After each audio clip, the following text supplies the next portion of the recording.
In the deep heart of Lagos, where yellow buses snarl like hungry lions and car horns speak louder than voices, there was a boy named Tunde Adebayo who saw the world differently. Tunde wasn't like other 29-year-olds in the city.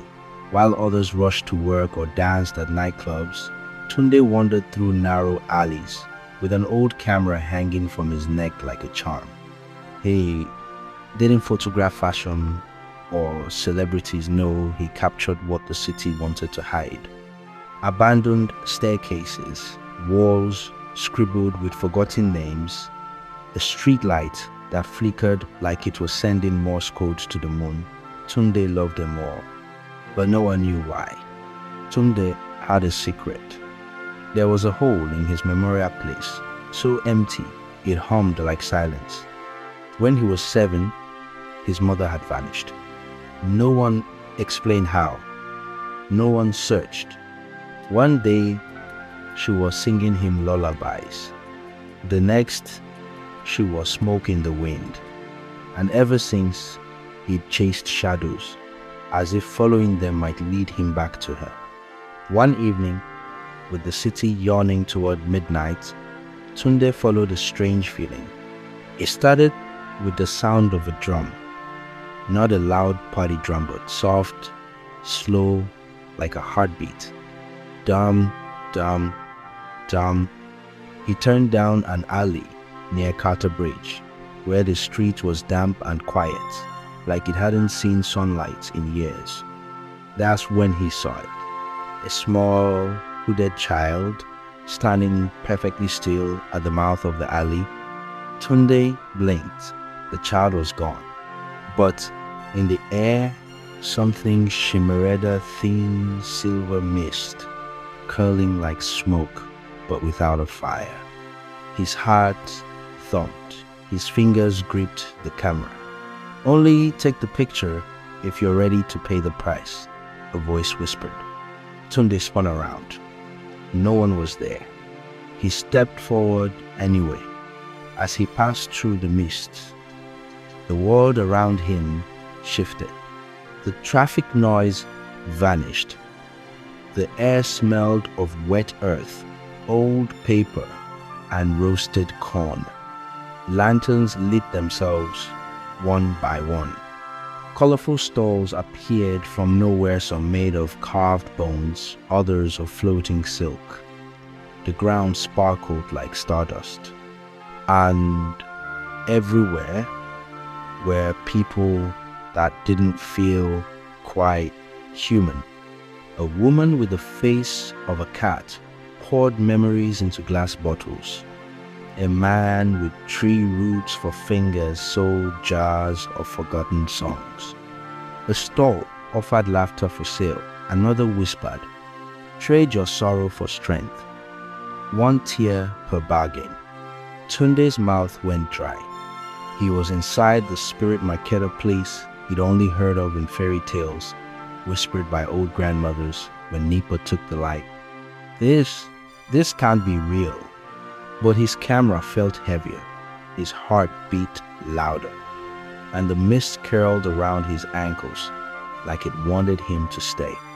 Then he saw it, a lens. It sat in a stall made entirely of mirrors. The lens was carved with glowing symbols, warm to the touch and clear as moonlight. He reached for it. The stall keeper, shadow in a hood, nodded. Tunde picked it up and slipped it onto his camera. The world instantly changed. The spirits became clearless, blurry, more real. Their eyes, he could see their eyes. He gasped. "What do you want in return?" he asked. The shadow whispered, "A memory." Before he could ask which one, it touched his forehead. A soft hum, a tingle.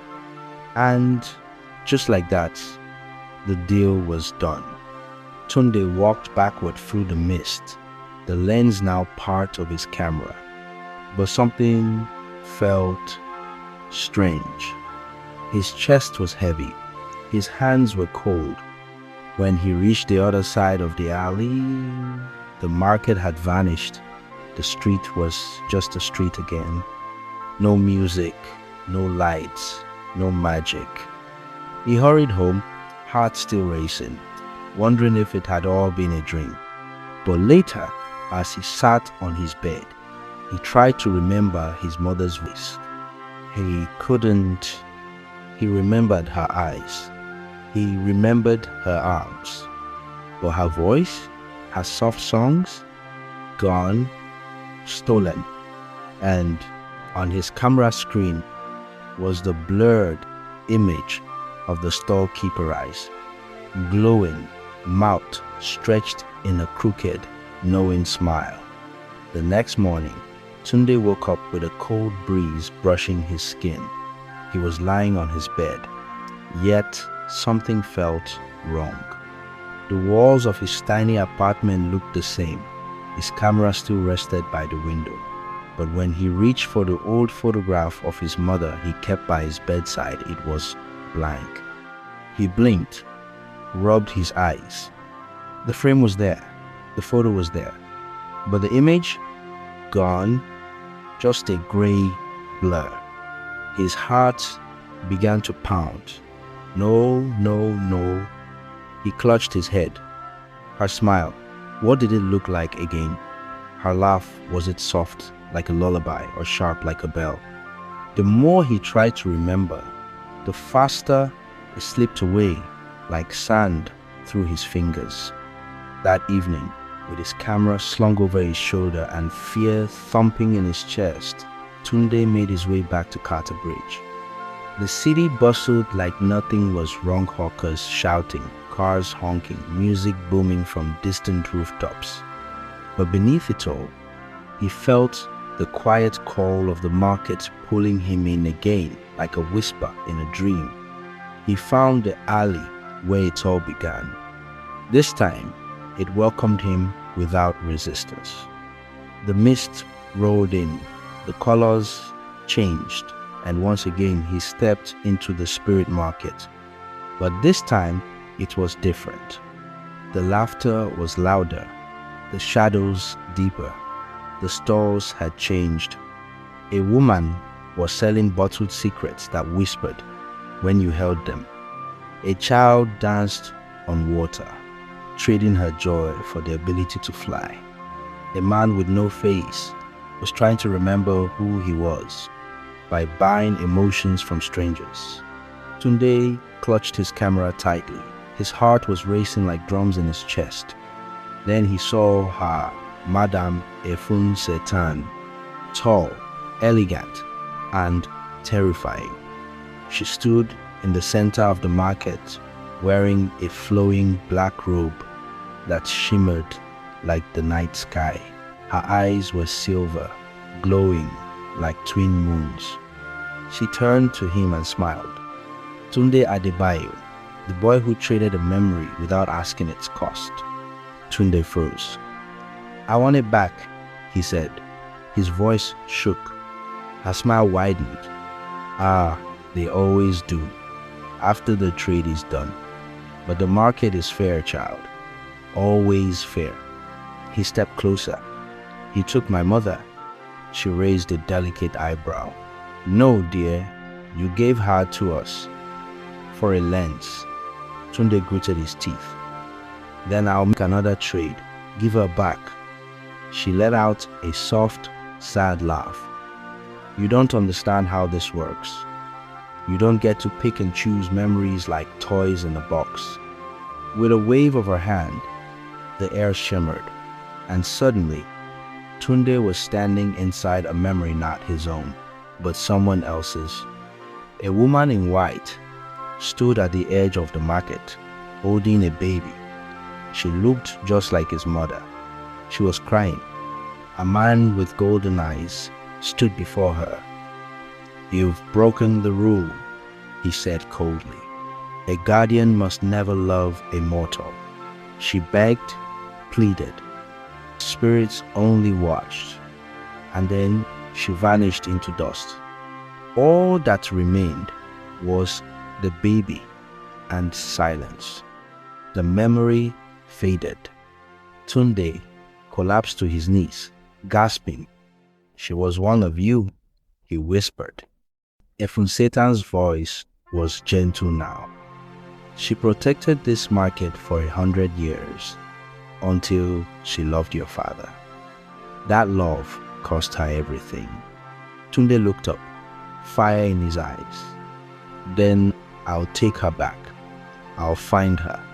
I don't care what it takes." Efunsetan's silver gaze narrowed.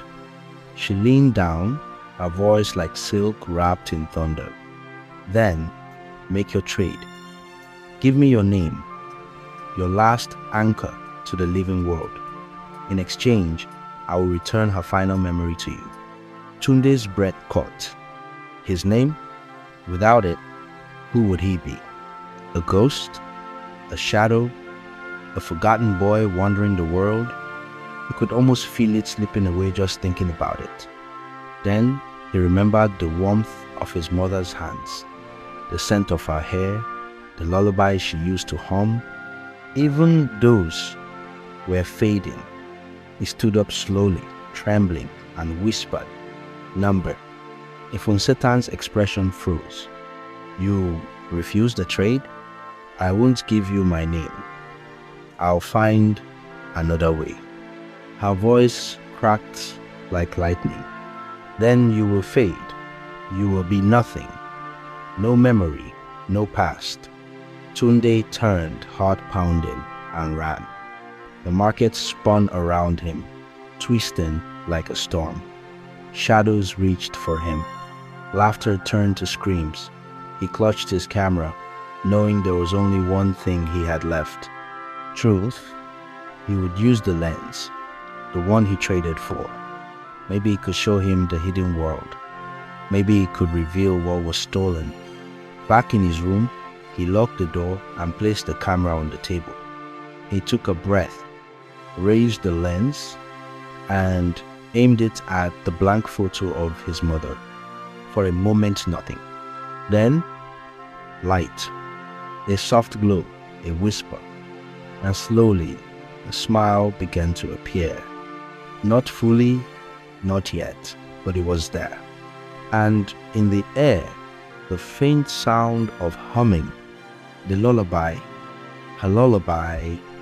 The night air was thick, like soup, hot and heavy, as Tunde stood trembling at the edge of the spirit market. His heart beat fast, not out of fear, but because he was close to something he thought he'd lost forever. His mother, a memory, a name, himself. Madame Efunsetan sat on her throne made of bones and bells, her long fingers tapping slowly on the golden armrest. Her eyes sparkled like wet coal, and her voice slid through the mist like a snake. "Your name, Tunde Adebayo. That is all I ask. In return, I will give you her last memory." Tunde's breath caught. He could feel his name. It was like a thread tied to his chest, keeping him in the world of the living. If he gave it up, he would vanish like steam on a mirror. But the thought of his mother, her eyes, her laughter, her songs pulled at him even harder. "Isn't there another way?" he whispered, voice shaky. Madame Efunsetan leaned closer. Only fools ask for shortcuts in the land of spirits. Just then, Tunde remembered something, the ancient lens hanging from his neck, the one he had traded a memory for. It wasn't just for photos, it was for seeing the invisible. With shaking hands, he lifted the camera and turned the lens toward the sky. Click. He took a photo of nothing, yet something stirred. The clouds above the market rippled like water. Sparks of blue lights twinkled. Then he saw Ita, ghostly figure, hovering above a stall of broken clocks. A woman, her face soft and kind. She was humming a song, Orimi Mafoya. My soul, "Do not be afraid." His mother. Tunde fell to his knees, tears bursting from his eyes like a river breaking a dam. He remembered. He was just a boy. She held him in a storm, wrapped him in her wrapper. She whispered the same song until the spirits passed overhead and left them unharmed. That was the last night he saw her. "Mommy," Tunde cried into the sky. "Please, I'm here now."